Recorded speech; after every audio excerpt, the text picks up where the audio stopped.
Bismillahirrahmanirrahim. Assalamualaikum warahmatullahi wabarakatuh.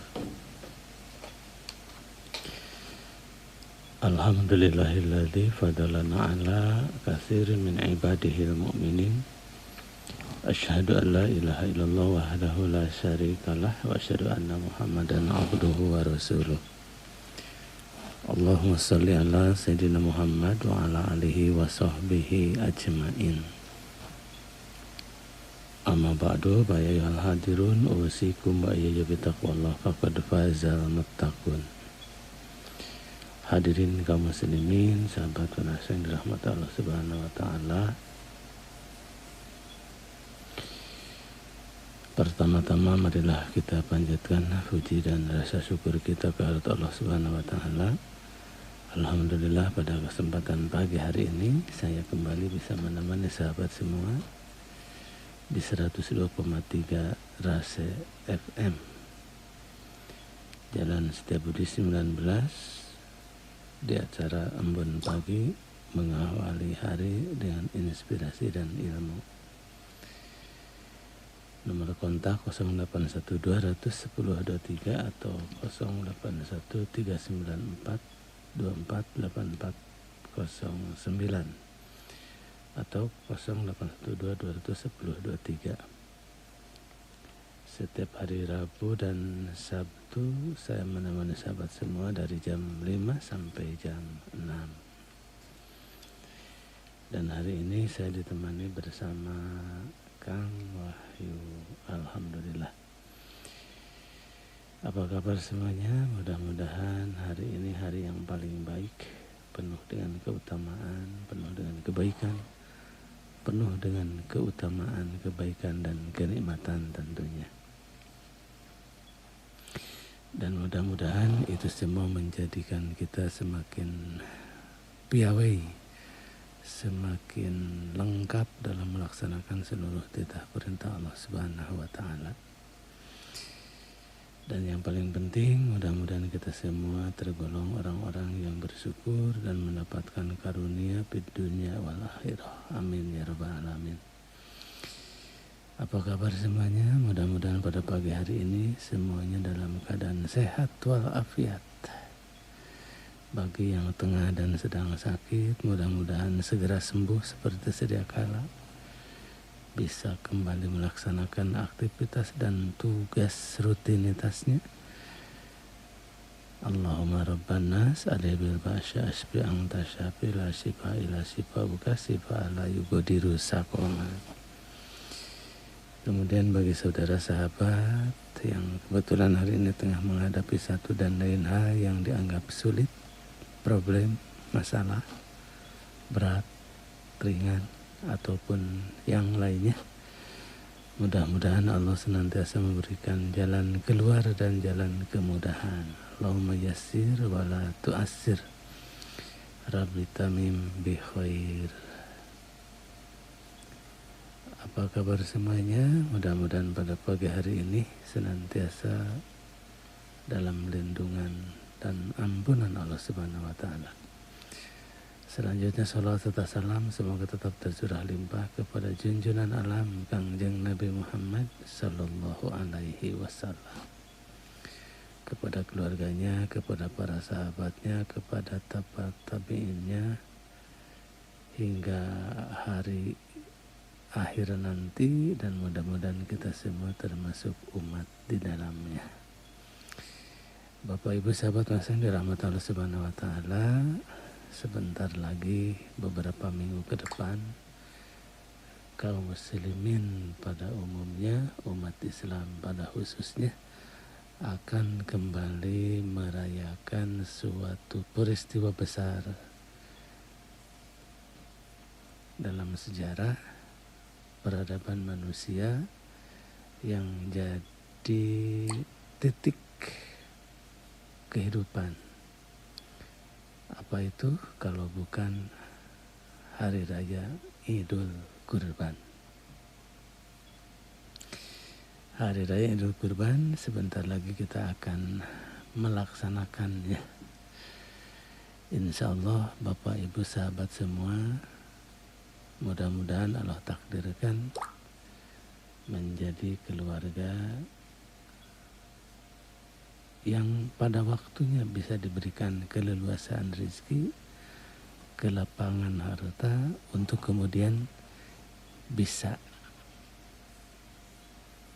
mempersembahkan hewan terbaiknya untuk dikurbankan. Insya Allah Bapak Ibu sahabat semua yang berkurban pada saat itu akan menjadi amal soleh yang luar biasa di hadapan Allah Subhanahu wa Ta'ala. Dan yang paling penting, saudara sahabat kita yang selama ini kesulitan bahkan jarang sekali mencicipi makanan-makanan yang sifatnya daging, itu dimungkinkan akan mencicipinya. Siapa yang bisa mendapatkan cicipan dari daging hewan kurban itu kalau bukan dari Bapak Ibu sahabat semua yang dikaruniai rezeki yang melimpah dan kelapangannya. Sehingga ketika Bapak Ibu mau mengantarkan hewan terbaiknya untuk dipotong, disembelih, itu menjadi kebanggaan dan support tersendiri. Saudara kita, sahabat kita yang berada di belahan sana, yang selama ini kesulitan sandang pangan dan papan, tidak salah, tidak terlambat kalau memang hewan terbaik yang akan kita potong itu persembahkan buat mereka. Kita giring kambing sapinya ke daerah tertentu yang di situ masih jarang dan belum banyak terjamah oleh berbagai macam fasilitas sosial, maka disitulah kita menjadi sosok yang paling pertama dan utama untuk memperkenalkan dakwah dan syiar Islam. Memang sulit memang. Susah memang susah. Kesulitan dan kesusahan asal ada niat baik, insya Allah seluruhnya akan menjadi berkah tersendiri. Persis seperti yang dialami oleh Nabiullah Ibrahim alaihissalam. Ketika beliau mendapatkan kesempatan untuk melakukan berbagai macam kegiatan yang sifatnya memancing ridho dan ampunan Allah Subhanahu wa Ta'ala, maka beliau berucap, beliau berikrar, andaikan saja saya dikaruniai anak, kemudian disuruh dipotong, asal titah perintah Allah, pasti bakal saya potong karena rasa cinta saya kepada Allah Subhanahu wa Ta'ala. Ungkapan tidak sengaja, ungkapan yang sudah lama sekali diungkap, bahkan Nabi Ibrahim alaihissalam pun sudah hampir lupa barangkali. Dan pada saat itu memang Nabi Ibrahim alaihissalam belum mendapatkan keturunan. Barangkali dalam pikiran Bapak Ibu saya semua, mumpung belum punya keturunan, sekaligus juga ada kata-kata yang sifatnya memancing agar diberikan keturunan dan tidak mungkin diberi keturunan, maka ucapan yang tidak memungkinkan itu terucap. Akhirnya apa? Allah Maha berkehendak, Allah Maha Kasih, Allah Maha Sayang akan kerinduan dan kekangenan Nabi Ibrahim AS akan putranya agar diberikan keturunan atas kehendak dan izin Allah. Akhirnya apa? Dia punya anak Ismail dari Siti. Nah, setelah itu ketika beliau mendapatkan kesempatan itu, maka dia bangganya luar biasa, senangnya luar biasa. Kesenangan beliau itu terlihat tergambar dari raut wajah dan tatapan matanya. Sang Nabi Ismail kecil ini memperlihatkan sosok yang membanggakan orang tuanya. Sehingga ketika Nabi Ibrahim alaihissalam ini menjadikan anaknya sebagai belahan jiwa penerus sejarah, itu terfokus dan terpusat kepada sosok yang begitu banyak diharapkan kalau bukan Nabi Ismail alaihissalam. Ternyata pada suatu hari ketika Nabi Ibrahim tertidur, beliau bermimpi agar anaknya dipotong, disembelih untuk berkurban. Ternyata mimpi ini tidak langsung beliau konfirmasi kepada keluarga dan apalagi sama anaknya. Hanya beliau berucap dalam pikirannya, benar enggak ini mimpi ini? Jangan-jangan cuma mimpi. 1 hari bermimpi, 2 hari bermimpi, sampai 3 kali berturut-turut mimpi agar segera menyembelih Ismail putranya.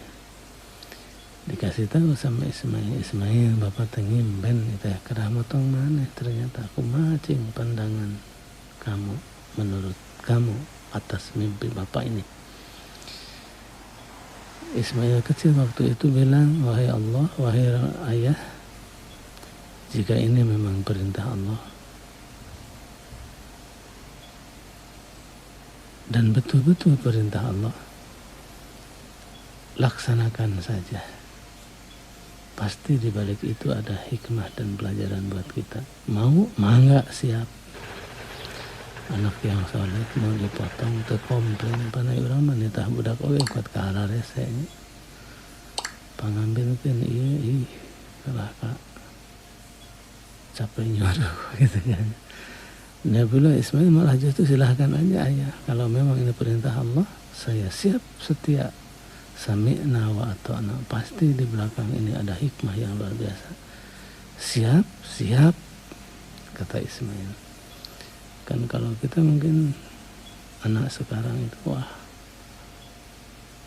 tiba-tiba mimpi harus motong anaknya, kata anaknya, mama bapak mimpi apa? Mimpi harus motong kamu. Loh kok bapak yang suruh mimpinya kayak gitu? Padahal kan yang sudah tuaan bapak, masa saya yang harus dipotong? Belum nikah, belum berusaha, belum macam-macam, udah bapak aja yang sudah tua. Gitu kan. Ternyata apa? Kejadiannya akhirnya dipotong. Ketika disembelih, ternyata Allah Maha Kasih, Allah Maha Sayang, digantilah dengan seekor binatang sembelihan. Dan Nabiullah Ibrahim selamat.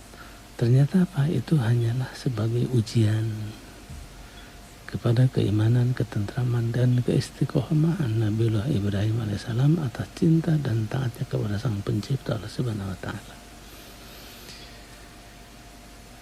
Ketaatan, rasa cinta kepada Allah Subhanahu wa Ta'ala yang dipertontonkan oleh Nabiullah Ibrahim alaihissalam hendaknya direspon oleh kita sebagai umat Nabiullah Muhammad sallallahu alaihi wasallam. Maka dari situlah perjalanan dimulai.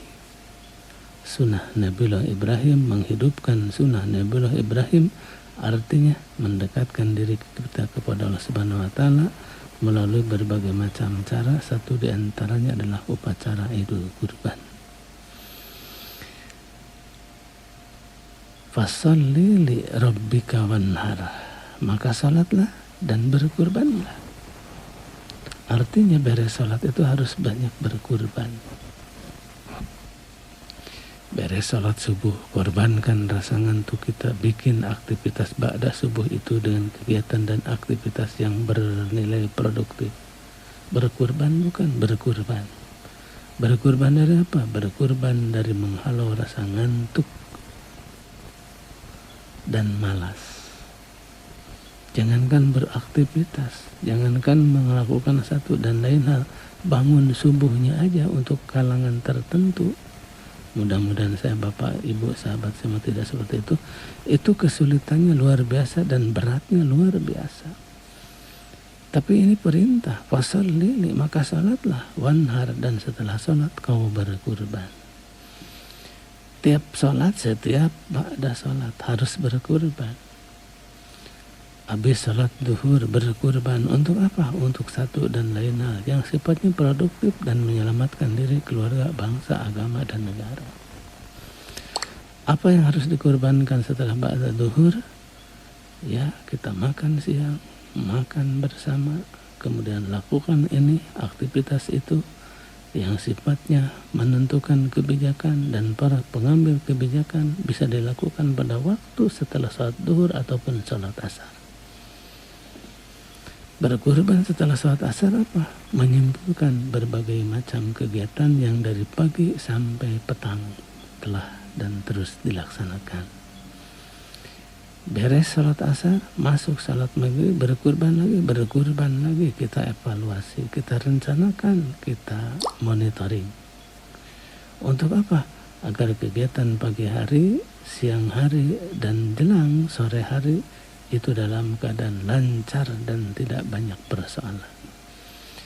Beres sholat isya, sholat maghrib, langsung sholat isya, berkurban lagi. Untuk apa? Untuk merencanakan planning satu dan lain hal keesokan harinya. Sehingga apa? Sehingga ketika dia ngantuk yang menjadi-jadi dari kelelahan dan rasa capek yang melilit, tidak dijadikan sebagai media untuk balas dendam sehingga tidur pulas nggak ingat apa-apa.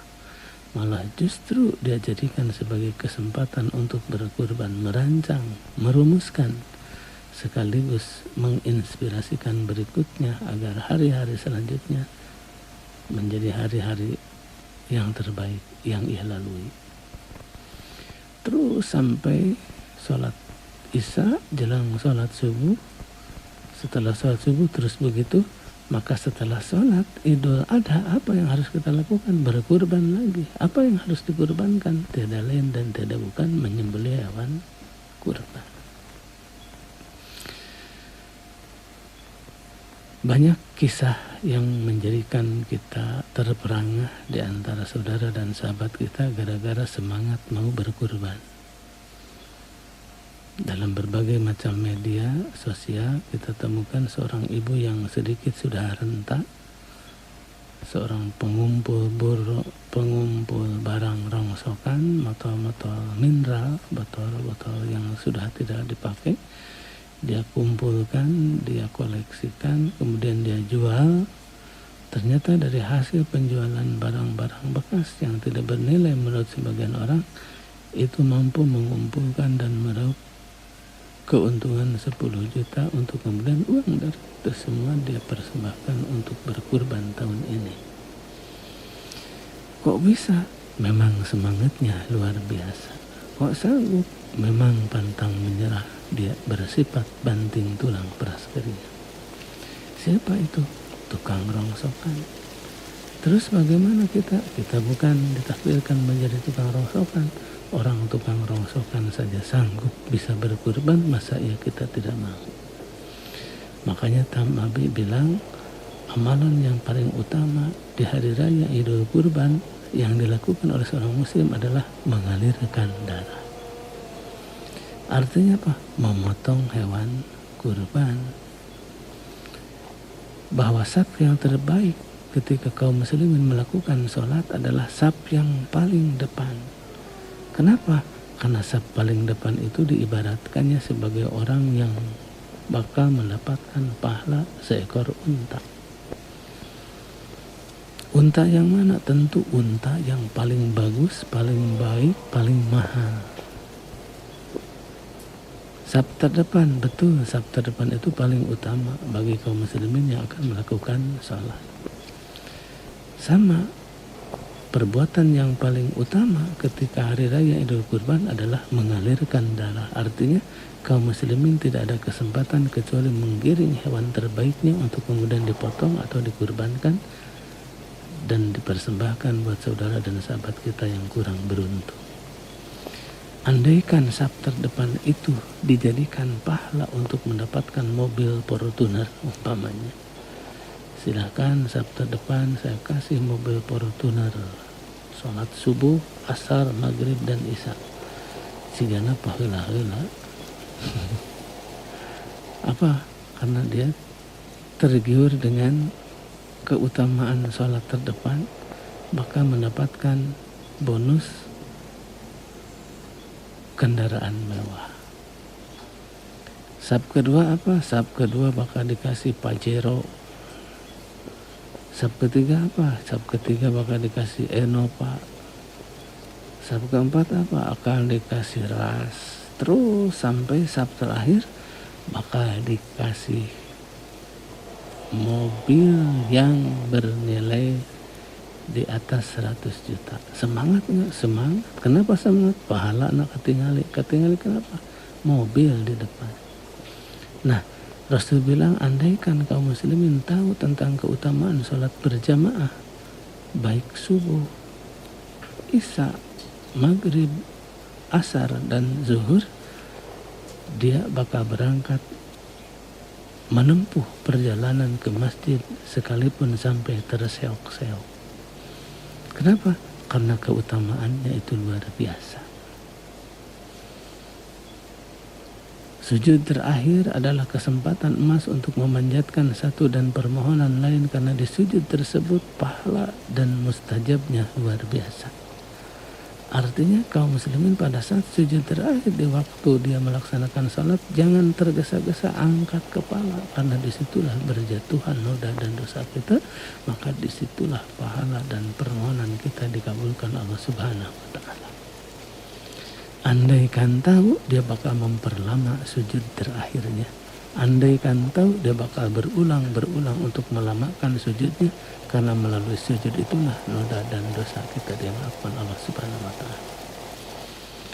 Amalan yang terbaik pada hari raya Idul Kurban adalah mengalirkan darah. Artinya kaum muslimin yang diberikan keleluasan rezeki dan kemampuan serta kelapangan, tidak ada alasan kecuali harus mempersembahkan hewan sembelihannya untuk kemudian dipersembahkan buat saudara dan sahabat yang membutuhkan.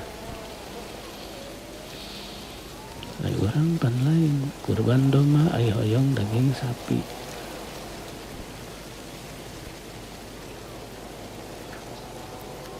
Akhirnya kesannya itu apa? Kesannya itu seolah-olah kita tukar sembelihan saja gitu. Nah, Bapak Ibu sahabat Hasan dirahmati Allah Subhanahu wa Ta'ala, fasalli li rabbika wanhar. Maka salat dan berkurbanlah. Banyak pengorbanan kaum muslimin yang telah dilakukan oleh mereka pada masa dulu sehingga menjadikan kita menjadi yang sekarang, karena satu di antaranya adalah pengorbanan kaum muslimin kepada kita. Lalu apa keutamaannya sehingga Allah memerintahkan untuk berkurban? Ternyata hadirin kaum muslimin sahabat akhir rahmat Allah Subhanahu wa Ta'ala, satu di antara sekian banyak keutamaan berkurban adalah Rasulullah SAW bersabda, Allah bakal berikan pahala kepada mereka yang berkurban sejumlah bulu yang nempel dalam hewan sembelihan. Subhanallah. Sejumlah bulu yang nempel dalam hewan sembelihan, maka sejumlah itulah pahala Allah berikan kepada mereka yang mau dan rela berkurban. Luar biasa. Jadi ketika Allah perintahkan, maka Allah siapkan balasan. Ketika Allah perintahkan, maka Allah bakal lipat gandakan kebaikan itu. Maka ketika Allah lipat gandakan dan ketika Allah balas, itu artinya apresiasi atas titah perintah Allah tidak gratis. Ada konsekuensi yang menjadikan manusia begitu terhormat, terpuji, dan begitu luar biasanya Allah persiapkan balasan yang bukan hanya kebahagiaan dunia tapi kebahagiaan akhirat. Masalul ladzina yunfikuna amwalahum fi sabilillah kamasali habbatin ambatat sab'a samabil fi kulli sumbulatin mi'atu habbah wallahu yudha'ifu liman yasha wallahu wasi'un alim. Bahwa setiap kali kita berjuang berinfak di jalan Allah, entah itu berkorban, sedekah, infak, wakaf, dan lain sebagainya, maka Allah bakal balas 700 kali lipat. Dan dari 700 kali itu Allah bakal lipat gandakan kepada siapa saja yang berkehendak. Sesuai dengan kehendak Allah Subhanahu wa Ta'ala. Satu kebaikan dibalas dengan 10, satu kebaikan dibalas dengan 100. Setiap cabang bernilai 100, 700. Setiap 700 itu Allah kehendak, wallahu yudha'ifu liman yasha. Maka Allah bakal lipat gandakan seluruhnya itu. Luar biasa, subhanallah. Kalau ada perintah kebaikan dibalas 700 kali lipat, itu hanya diambil dan peroleh informasinya dari ajaran Islam. Kemudian kalau kita bandingkan semangat mana berbuat kesalahan dengan berbuat kebaikan. Kalau berbuat kebaikan belum pekerjaan itu dikerjakan, sudah dicatat sebagai kebaikan, dan jangan main-main, kebaikan yang bakal Allah berikan adalah 10 kali lipat, bahkan menjadi 700. Kemudian kalau Allah berkehendak yang 700 itu dilipat gandakan, apalagi kalau sudah dieksekusi. Niatul mu'minin khairum min amalihi. Niatnya seorang mukmin itu lebih baik daripada amalnya. Artinya niatnya aja sudah dicatat, apalagi kalau sudah melakukannya. Berbeda dengan perbuatan noda dan dosa. Ketika saya berbuat dosa, ketika Bapak Ibu sahabat melakukan dosa, tidak akan pernah dicatat noda dan dosa itu sebelum memang jatuh kepada eksekusi. Baru niat doang ingin melakukan noda dan dosa, enggak dan belum dicatat sebagai dosa. Baru niat doang, belum dicatat sebagai noda dan belum dicatat sebagai dosa. Terus kalau sudah dilakukan pun Allah hanya balas sesuai dengan apa yang ia lakukan.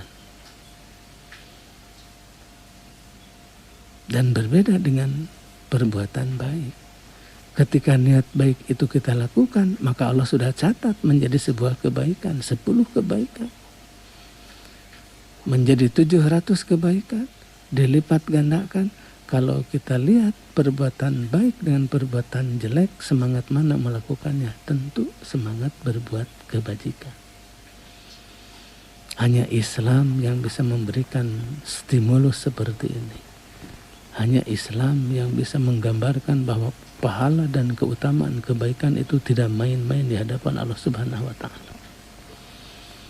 Untung kita berada dalam ajaran dan sunnah Rasul Muhammad SAW sebagai sang panutan alam, dan insya Allah kita menjadi umatnya.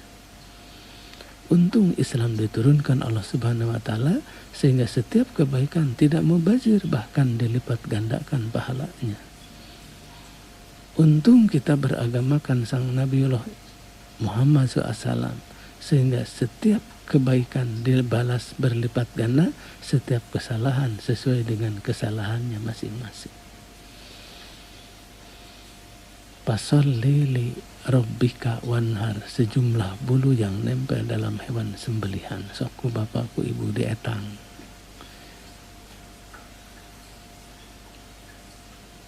Dipanggil aja komunitas kita, entah itu PKK, komunitas kita entah itu futsal, komunitas kita apa itu ibu bapak warisan, arisan dan lain sebagainya. Kemudian sambil ngobrol-ngobrol menghitung bulu-bulu yang nempel dalam hewan yang mau dan akan kita potong pada hari raya Idul Kurban. Berhari-hari, berminggu-minggu, berbulan-bulan, bahkan bertahun-tahun juga gak bakalan bisa tamat-tamat menghitung lembaran-lembaran bulu yang nempel dalam hewan sembelihan. Dan seperti itulah pahala yang bakal Allah lipatkan. Setiap lembar bulu yang nempel dalam hewan sembelihan, satu lembarnya menjadi 10 kebaikan. 10 kebaikan itu bakal dibalas dengan 700. Dari 700 itu jika Allah berkehendak bakal dilipat gandakan. Masa iya kita tidak mau berkurban? Maka bersyukurlah dan teruslah bersyukur manakala Bapak Ibu sahabat semua bisa berkurban. Saya hanya bisa berkurban menjadi media kebaikan buat mereka yang susah untuk mendapatkan biaya sekolah. Boleh menjadi orang tua asuh, beasiswa namanya. Berkurban bukan, berkurban juga. Saya tidak bisa berkurban untuk binatang, tapi saya bisa membahagiakan suami, istri, anak, tetangga. Boleh, silakan, itu juga berkurban. Cuman kita berharap mudah-mudahan media tersebut dipahalai gitu ya. Sebagaimana pahalanya orang-orang yang berkurban di hadapan Allah Subhanahu wa Ta'ala. Hatur nuhun ka Ibu Ai Kurniati.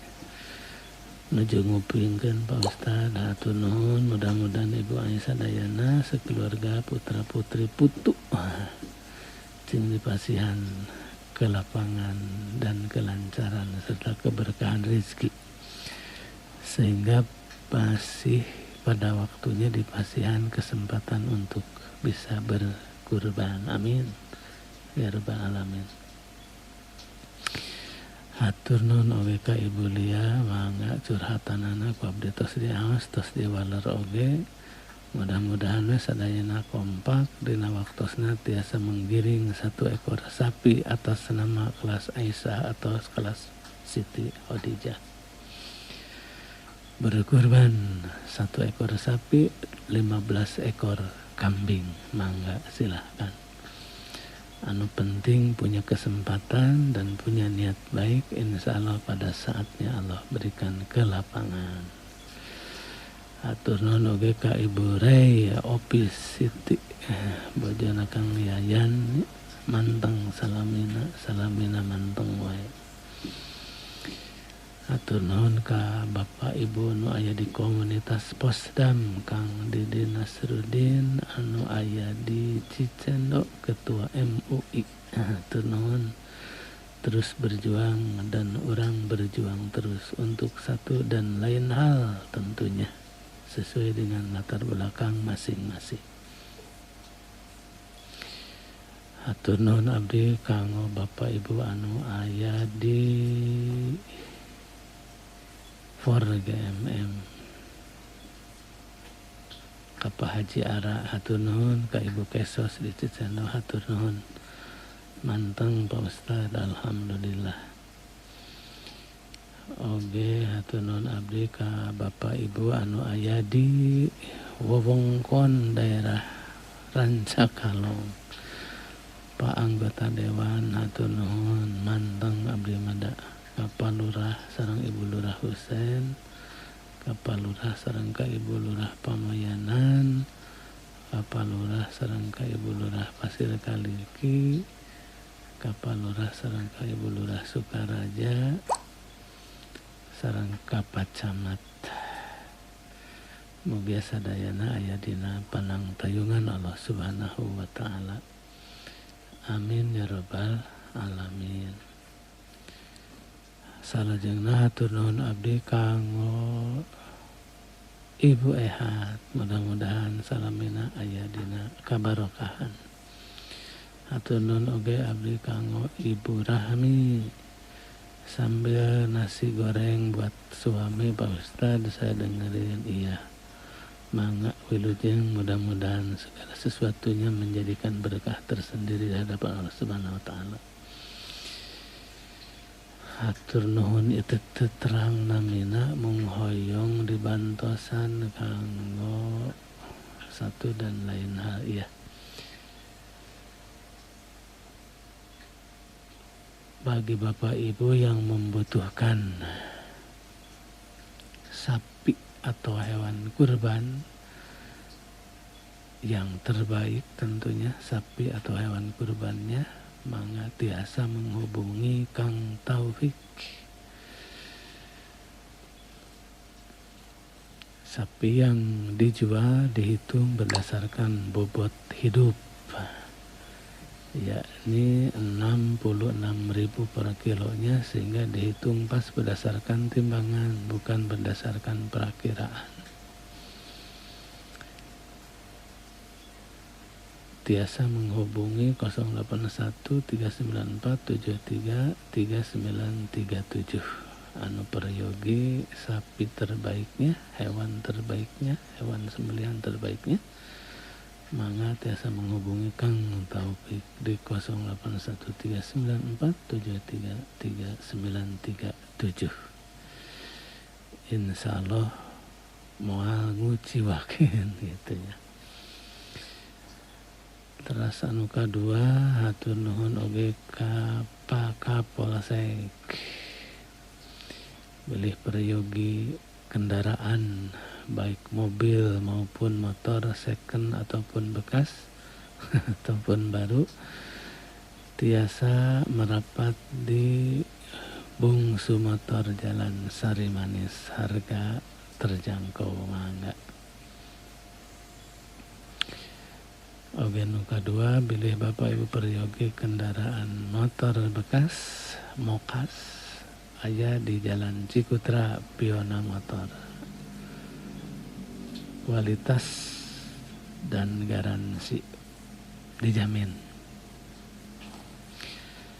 Teras Yayasan Wisma Asuh Masjid Agung As-Salam menerima siswa baru setingkat SMP, seluruh biaya dan fasilitas gratis bagi Bapak Ibu yang ingin melanjutkan anaknya ke jenjang SMP. Yayasan Wisma Asuh Masjid Agung As-Salam Ciburial Babakan Bandung Dago Atas siap menerima peserta didik terbatas. Beasiswa buat semuanya dari pertama masuk sampai terakhir di kelas 3. Oge hatur nuhun abdi kanggo sadaya kaum muslimin anu aya di Ciburial Masagi. Hatur nuhun Pak Kades, mudah-mudahan salamina aya dina panang tayungan Allah Subhanahu wa taala. Ka Ibu Ice punten Pak Sekdes, hatur nuhun Kakang Agus Gunawan, barokah buat semuanya. Ciburial maju, Ciburial Masagi. Hatur nuhun abdi oge kanggo Bapak Ibu anu aya di komunitas Majelis Taklim Al Hidayah. Ka Ibu Tintin hatur nuhun. Hatur nuhun, mudah-mudahan engke dina waktosna rutinnya tiasa dilanjut.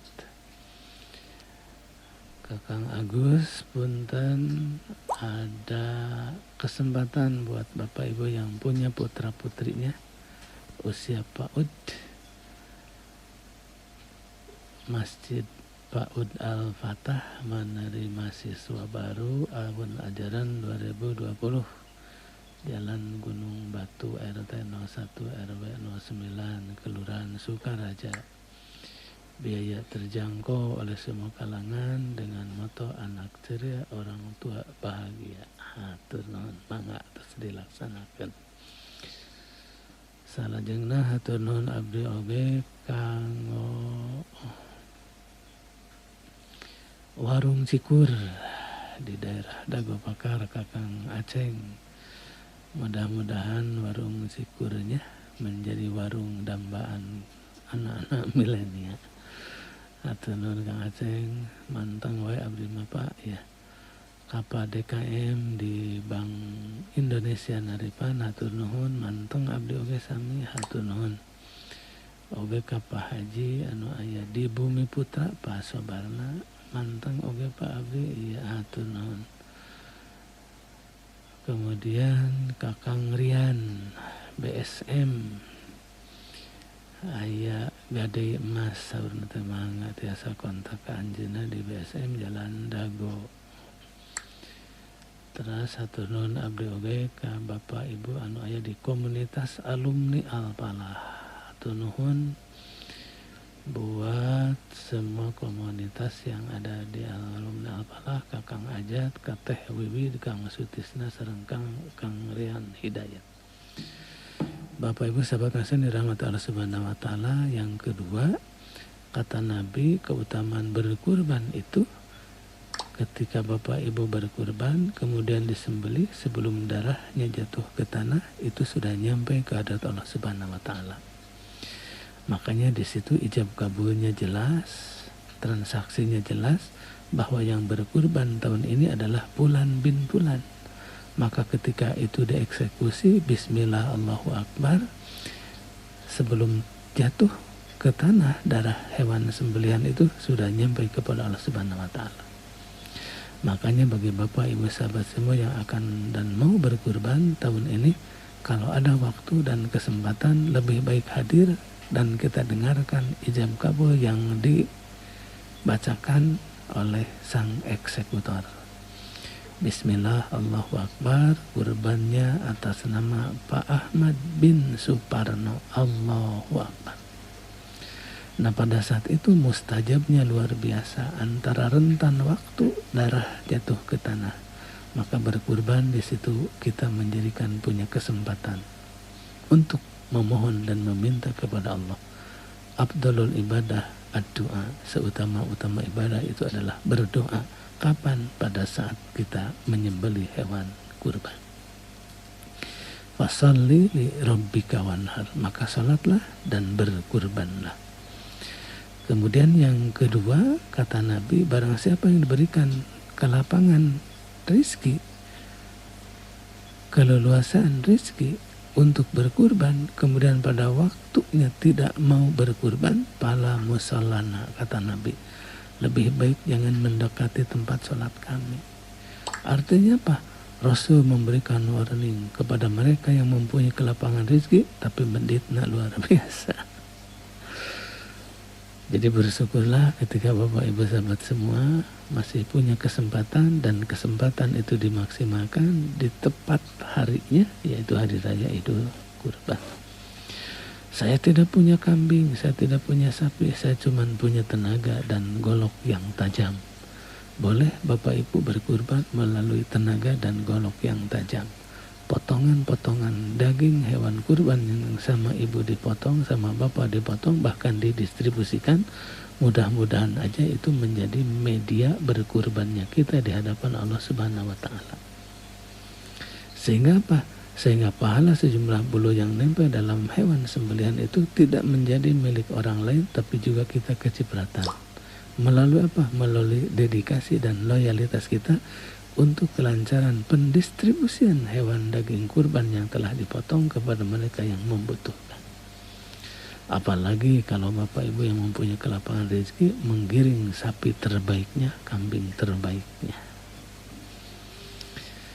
Bapak Ibu hadirin kaum muslimin, mengawali hari dengan inspirasi dan ilmu di Embun Pagi 102,3 Ras FM, Jalan Setiabudi 19. Nomor kontak 0812-210-23 atau 081394248409. Setiap hari Rabu dan Sabtu saya menemani sahabat semua dari jam 5 sampai jam 6. Mudah-mudahan sahabat semuanya yang manteng, buat sahabat semuanya yang senantiasa hadir, bisa mendapatkan kesempatan dan keleluasaan rezeki untuk berkurban dan untuk kepentingan serta keperluan-keperluan lainnya. Yang kedua, apa keutamaan berkurban itu? Rasulullah SAW menyebutkan bahwa keutamaan berkurban itu adalah pada hari kiamat, hewan kurban yang Bapak Ibu saya potong itu bakal datang lengkap tanduk, kulit, dan kukunya. Bakal datang menghampiri para dermawan. Nggak ada dagingnya, datang pada hari kiamat pangerak-ngerak kenana cikana. Makanya yang terbaik itu adalah hewan pilihan kita. Mahal, berapa harganya? Sampai 70 juta. Bangga. Maka kendaraan terbaik yang bakal Allah berikan kepada yang berkurban itu begitu bangganya dan begitu membanggakan. Berbeda dengan yang kambingnya peot, kurang dagingnya, gering. Kemudian pas disembelih itu bukan berkurban, itu mah daripada teka puluk gitu kan. Alhamdulillahirabbil alamin. Bapak Ibu sahabat yang dirahmati Allah Subhanahu wa Ta'ala, segala perjuangan, banting tulang dan peras keringat kita untuk menghadirkan bantuan dan campur tangan Allah, apa yang tengah dan sedang kita kerjakan hendaknya jangan sampai putus. Baik itu melalui amaliyah yang sifatnya hablum minallah, amaliyah yang sifatnya hablum minanas, jangan pernah kita putus. Seluruh itu menjadi media tepat untuk menghadirkan bantuan dan pertolongan Allah. Bahkan Allah berikan pahala sejumlah bulu yang nempel dalam hewan sembelihan. Mudah-mudahan pada waktunya dan pada saatnya nanti Bapak, Ibu, sahabat semua dan termasuk saya diberikan keluasaan dan kelapangan rezeki sehingga kita bisa mempersembahkan hewan terbaik untuk dipotong dan dibagikan kepada saudara dan sahabat kita yang membutuhkan. Bapak Ibu sahabat yang dirahmati Allah Subhanahu wa Ta'ala, tidak terasa waktu sudah di penghujung. Akhirnya saya mengajak saya memohon maaf. Mudah-mudahan apa yang barusan saya sampaikan sedikit banyak bisa memberikan inspirasi. Kalaupun baik itu adalah dari Allah Subhanahu wa taala, kalaupun salah itu dari kelemahan dan kebodohan saya. Selamat beraktivitas, mudah-mudahan aktivitas Bapak Ibu hari ini aktivitas yang terbaik. Berjuang terus dan teruslah berjuang untuk mendapatkan karunia Allah Subhanahu wa taala. Insya Allah setiap hari Rabu dan Sabtu saya menemani sahabat semua dari jam 5 sampai jam 6. Akhirnya saya undur diri bersama Kang Wahyu. Wallahu muwaffiq ila aqwamit thoriq. Sadaqallahul adzim. Assalamualaikum warahmatullahi wabarakatuh.